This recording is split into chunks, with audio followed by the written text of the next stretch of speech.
Thank you, thank you, thank you. If you think your Irish grandparents are wondering, my great-great-grandparents who came here in 1846 and went, what in the hell's going on? I want to thank you for the warm welcome, but please, not so loud. Donald was listening. Sleepy Don. I kind of like that. I may use that again. Kelly O'Donnell, President of the White House Correspondents Association, thank you for having me. Thank you, sir. But Kelly O, let's be honest, you're way too young to be president. It's been a year since I delivered this speech, and my wife Jill was with me tonight, was worried how I do. I told her, don't worry, just like riding a bike. She said, that's what I'm worried about. Of course, the 2024 election is in full swing. And yes, age is an issue. I'm a grown man running against a 6-year-old. Well, I feel great. I really feel great. I'm campaigning all over the country. Pennsylvania, Georgia, North Carolina. I've always done well in the original 13 colonies. And speaking of history, did you hear what Donald just said about the major Civil War battle?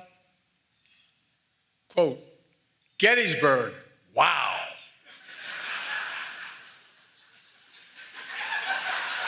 Trump's speech was so embarrassing, the statue of Robert E. Lee surrendered again.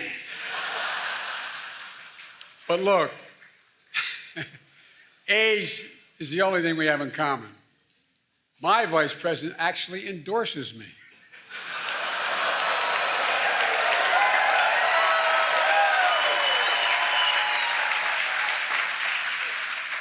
I had a great stretch since the State of the Union.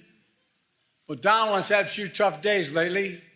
You might call it stormy weather. What the hell?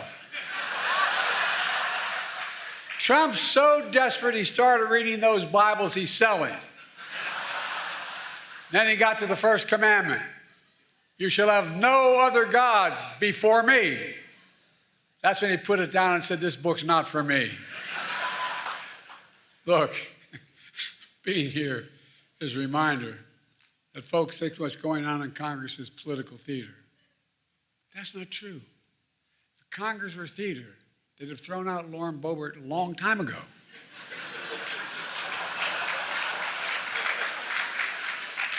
Now, to all my friends in the press and Fox News, some of you complain that I don't take enough of your questions. No comment. Of course, the New York Times issued a statement blasting me for, quote, active and effectively avoiding independent journalists. Hey, if that's what it takes to get the New York Times to say I'm active and effective, I'm for it. It's okay.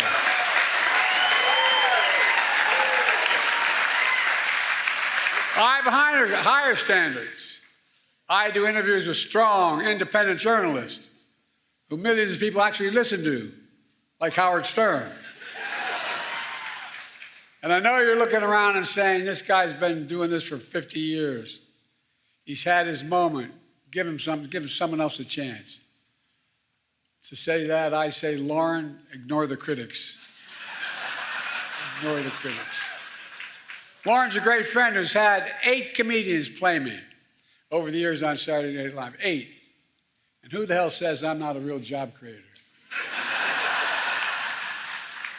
Look, Lauren's had even more comedians and actors joke about me, like the funny guy in Weekend Update, Michael Che.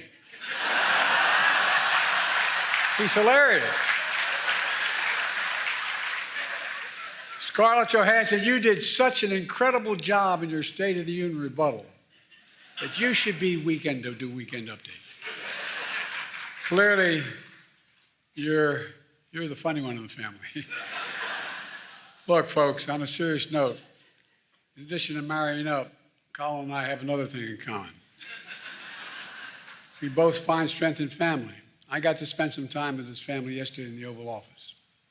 Colin's dad was a high school teacher in Staten Island, and his mom is an incredible woman, a family of firefighters, was chief medical officer in New York City Fire Department on 9/11. As a doctor, she rushed to ground zero, risking her own life, treating and saving fellow first responders.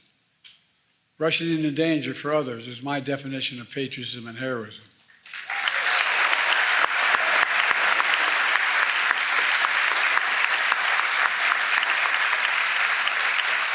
And so is what all of you do when you report truth over lies. That's why I want to close the night with my genuine thanks to the free press. There are some who call you the enemy of the people. That's wrong and it's dangerous. You literally risk your lives doing your job. You do. Covering everything from natural disasters to pandemics to wars and so much more. And some of your colleagues have given their lives. And many have suffered grievous injuries. Other reporters have lost their freedom. Journalism is clearly not a crime, not here, not there, not anywhere in the world.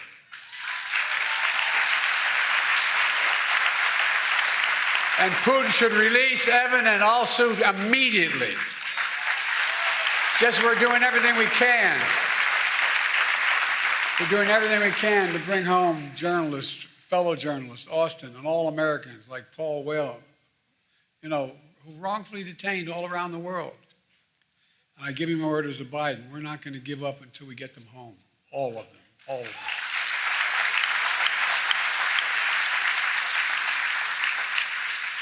On the third anniversary of January 6th, I went to Valley Forge. And I said the most urgent question of our time is whether democracy is still the sacred cause of America. That is the question the American people must answer this year. And you, the free press, play a critical role in making sure the American people have the information they need to make an informed decision. A defeated former president has made no secret of his attack on our democracy. He said he wants to be a dictator on day one, and so much more. He tells supporters he is their revenge and retribution. When in God's name have you ever heard of another president say something like that? And he promised a bloodbath when he loses again. We have to take this seriously. 8 years ago, you could have written off it as just Trump talk, but no longer. Not after January 6th.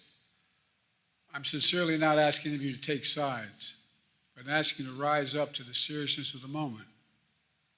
Move past the horse race numbers, and the gotcha moments, and the distractions, the sideshows that have come to dominate and sensationalize our politics.